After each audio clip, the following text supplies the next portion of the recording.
जी, नमस्कार। आज मैं आपको प्रेगनेंसी के सेकंड ट्राइमेस्टर के बारे में बताऊंगी कि इस पीरियड में क्या करना चाहिए और क्या नहीं करना चाहिए।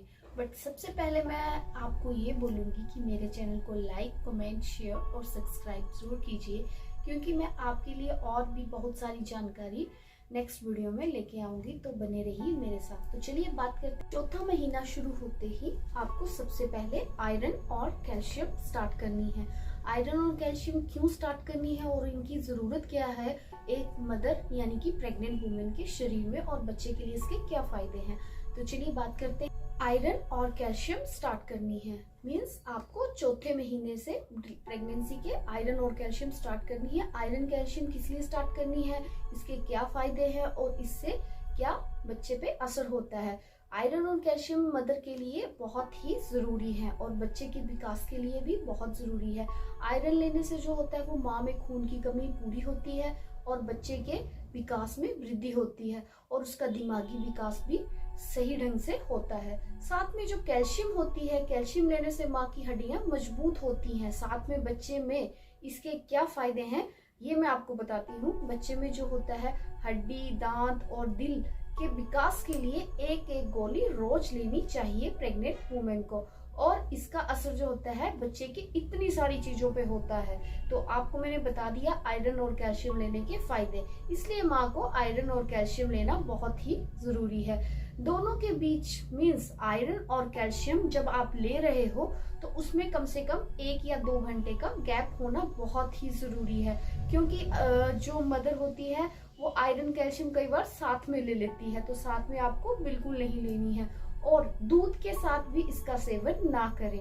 और अगर आप सबसे बेस्ट टाइम है एक गोली जैसे आयरन की आप सुबह ले लीजिए और कैल्शियम शाम को ले लीजिए, तो ये सबसे बेस्ट है। और अगर आप एक ही टाइम पे ले रहे हो तो कम से कम 1 या 2 घंटे का गैप होना बहुत जरूरी है। साथ में एल्वेंडाजोल, एल्वेंडाजोल भी 4th मंथ में लेनी है, एक गोली लेनी है। सिर्फ पूरी प्रेगनेंसी में आपको एक गोली लेनी है। और ये जो होती है मदर के जो पेट में किसी तरह के इंटेस्टाइनल वॉर्म होते हैं उसका खतरा कम करती है, तो इसीलिए आपको एल्वेंडाजोल की टैबलेट भी आपको लेनी है। आयरन, कैल्शियम और एल्वेंडाजोल जो होता है वो आपके निकटतम सरकारी स्वास्थ्य केंद्र में उपलब्ध है और वो भी निःशुल्क, बिल्कुल फ्री। तो आप अपने स्वास्थ्य केंद्र में जाके ये दवाइयाँ ले सकते हैं। उसके बाद आ जाता है आराम। आराम मीन्स रेस्ट। रेस्ट जो है वो मदर के लिए बहुत ही जरूरी है, और कितनी रेस्ट कब करनी है वो मैं अभी आपको बताऊंगी। दिन में 2 घंटे और रात को 8 घंटे, टोटल 24 घंटे में 10 घंटे मदर को अपने शरीर को रेस्ट देनी है, यानी कि भरपूर नींद लेनी है, क्योंकि ये बच्चे के शारीरिक और मानसिक विकास दोनों की वृद्धि के लिए अति आवश्यक है। गर्भ में बच्चे की जो विकास होता है, जब मदर काम करती रहेगी तो बच्चे को भी आराम नहीं होता है, जब मदर रेस्ट करेगी तो बच्चे को भी रेस्ट मिलेगी, तो इसीलिए रेस्ट करना बहुत जरूरी है। और अब मैं आपको बताऊंगी बच्चे की हलचल कब स्टार्ट होती है। गर्भ में बच्चे की हलचल के बारे में अब मैं आपको बताऊंगी कि गर्भ में जो बच्चा होता है उसकी हलचल कब से स्टार्ट होती है। 18 से 22 सप्ताह तक ये होना स्टार्ट हो जाती है। जैसे कि जिनका पहला बच्चा है उनमें तो ये थोड़ा लेट आती है, और जो दूसरा बच्चा है, तीसरा बच्चा है, उनमें ये हलचल थोड़ा जल्दी होने शुरू हो जाती है। इस पीरियड में जो होता है बच्चे की हलचल पर विशेष ध्यान यानी कि सावधानी, सतर्कता रखना बहुत जरूरी है। बच्चे की गतिविधियों पे आपको ऑब्जर्वेशन यानी कि मतलब थोड़ा अपने चेक करते रहना है कि मेरे बच्चे की मूवमेंट या हलचल कहीं कम तो नहीं हो रही है। जब आपको लगे कि मेरे बच्चे में कुछ हलचल नहीं हो रही है, दिन में जैसे कितनी भी बार आपको फील हो कि नहीं हो रही है, तो आपको तुरंत डॉक्टर के पास जाना है। संतुलित आहार, संतुलित आहार से मतलब है आपको संपूर्ण, संतुलित और पौष्टिक तत्वों से भरपूर खाना खाना है।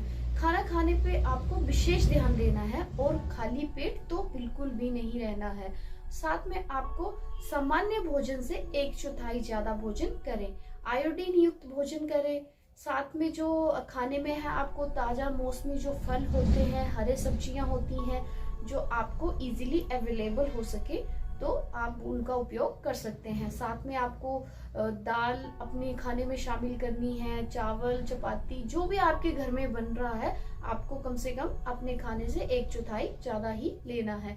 साथ में ये बच्चे के ग्रोथ पे बहुत ही ज्यादा इम्पोर्टेंट प्रभाव डालता है, क्योंकि इससे आपके बच्चे की जो है वो ग्रोथ होती है। जैसा आप खाना खाते हैं उसी तरीके से आपके बच्चे की ग्रोथ होती है।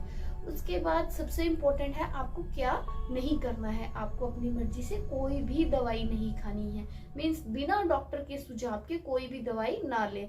चाहे छोटी मोटी कोई भी प्रॉब्लम हो, जैसे सिर दर्द, सर्दी, जुकाम, बुखार, कुछ भी हो, तो आपको दवाई नहीं लेनी है, आपको डॉक्टर के पास तुरंत जाना है। उसके बाद आ जाता है आपके थोड़ा बहुत आपको अपनी लाइफ में योगा और मेडिटेशन, ध्यान, ये जरूर करें। आप में जो है इसका असर आप पे तो होगा ही होगा, आपके बच्चे पे भी इसका पॉजिटिव प्रभाव पड़ता है, और डिलीवरी पे भी इसका प्रभाव जो है वो बहुत सकारात्मक प्रभाव पड़ते हैं। उसके बाद हम बात करते हैं आपको कुछ बातों पे किस तरह से विशेष ध्यान देना है।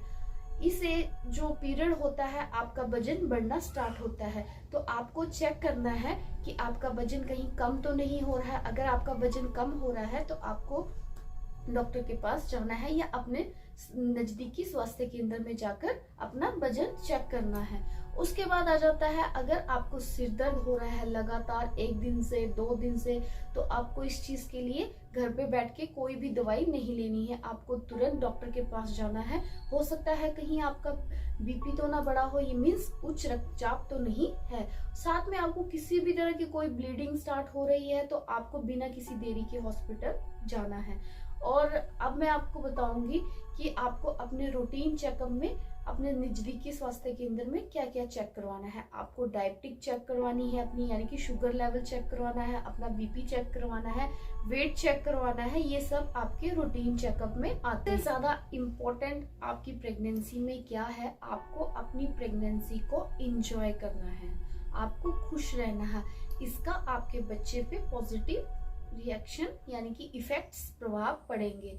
तो सबसे ज्यादा आपको खुश रहना है, किसी भी चीज की टेंशन, स्ट्रेस नहीं लेना है, और आपको अपनी प्रेगनेंसी को एंजॉय करना है। तो यहीं पे मेरा टॉपिक आज का खत्म होता है, और अगले मेरे नेक्स्ट 3rd ट्राइमेस्टर के बारे में मैं आपको अपने नेक्स्ट वीडियो में बताऊंगी। तो नेक्स्ट वीडियो देखने के लिए मेरे चैनल को सब्सक्राइब, लाइक, कमेंट और शेयर जरूर कीजिएगा। धन्यवाद।